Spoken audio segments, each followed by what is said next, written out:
Apa hubungan taktik perang Putin di fase keempat ini dengan akan membuat dunia dalam keadaan depresi? Bagaimana memahami Amerika yang memiliki 80 pangkalan militer di dunia, dan apa strategi Tiongkok mengepung dunia dengan membeli 80 pelabuhan di berbagai negara dunia yang semuanya bisa goncang dengan taktik perang fase keempat yang diubah Putin dari rencana awalnya penaklukan Ukraina menjadi menantang hegemoni dunia. Sahabat, melihat perang Ukraina yang secara berita mulai meredup, kemudian ditutup dengan berita Shanghai dan 23 kota Tiongkok terpapar gelombang 4 virus, di mana di sisa dunia mulai menganggap corona sebagai endemik seperti flu karena obat-obatan dan vaksin produk Big Pharma sudah berhasil kampanye jualannya. Sehingga walau banyak masih ke depannya keterpaparan, obat barang dagangan sudah aman jualannya. Pasar sudah tercipta, supply Big Pharma sudah tersedia. Orang-orang pejabat-pejabat pemerintah di berbagai dunia sudah dipegang semua oleh Big Pharma. Kampanye tak perlu lagi masif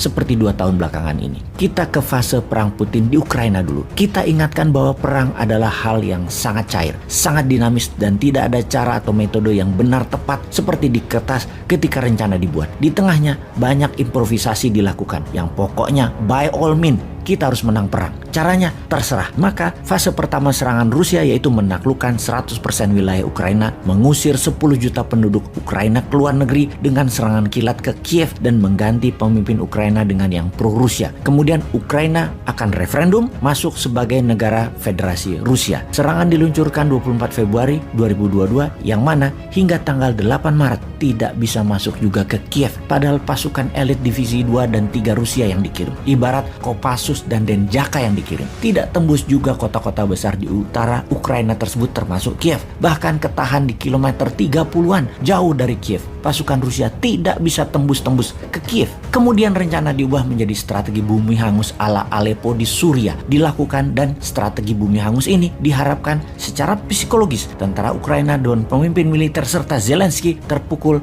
kemudian menyerah. Ternyata hal itu tidak terjadi. Fase 3 pada sekitar 28 Maret seluruh pasukan di utara Ukraina ditarik mundur, difokuskan ke kota-kota besar, kota pertahanan terkuat dari Ukraina di sisi timur Ukraina dan sisi selatan Ukraina. Itu semua diperkuat oleh Rusia. Mereka hanya mempertahankan wilayah yang banyak keturunan Rusianya. Itu aja yang difokuskan. Secara pencapaian militer, Rusia berhasil menaklukkan 20% wilayah Ukraina, dan ini solid win alias kemenangan mutlak. Namun di 80% wilayah Ukraina masih belum banyak kemajuan. Apakah Rusia masih mau maju mengambil seluruh wilayah Ukraina? Ini kita lihat di fase keempat yang di hari ke-60-an mulai dilakukan. Apa taktik perang yang dilakukan di fase keempat ini oleh Putin? Rusia mengepung dan tidak menyerang frontal, namun perlahan. Dia mengistirahatkan tentara utama, dirotasi tentara kedua. Atau kalau kita ilustrasikan, setelah Kopassus masuk, saat ini Kostrad yang masuk. Tidak perlu military agresif, tetapi mempertahankan dengan kepungan. Ala Salahuddin Al-Ayyubi mengepung Yerusalem di Perang Sabil.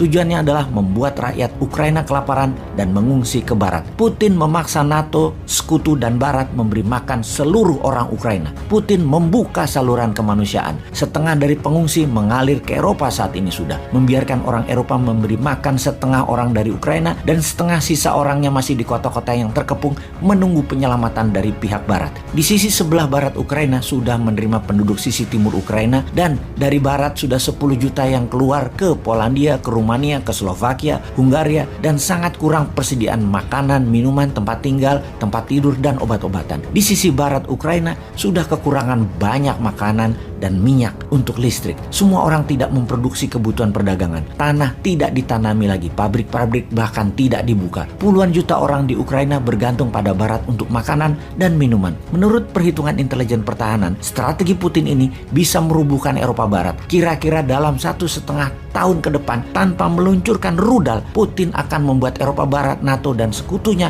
berada dalam kebangkrutan. Di fase keempat ini, strateginya adalah Putin mengepung. Sementara pihak NATO tadinya berpikir Putin gagal di Ukraina. Namun, menaklukkan 20% wilayah bagi pihak Rusia adalah kemenangan. Pihak NATO juga berpendapat semakin panjang perang, Rusia akan merugi. Ternyata ketika strateginya mengepung seperti dilakukan sekarang, di mana pengungsi didorong ke barat, ini adalah taktik perang yang pihak barat tidak pernah bayangkan akan menerima 30 juta manusia pengungsi. Dikasih makannya bagaimana? Tinggalnya di mana? Eropa Timur, negara yang menerima pengungsi, mulai teriak-teriak sekarang kehabisan makanan, yang mana harga-harga makanan dunia dunia itu naik. Pasukan Ukraina yang menanti dengan perang gerilya tidak bisa menyerang karena menerima ribuan orang mengungsi sekarang seakan-akan menjadi tameng. Dalam fase keempat ini membingungkan dunia pastinya. Banyak ahli militer berpendapat bahwa Rusia tidak berani melakukan perang panjang, tetapi kenyataannya adalah sebaliknya. Ini adalah perang panjang yang dimainkan Rusia. Efeknya sekarang yang akan terjadi pada dunia apa? Harga minyak bumi dan gas alam dan kebutuhan pokok dunia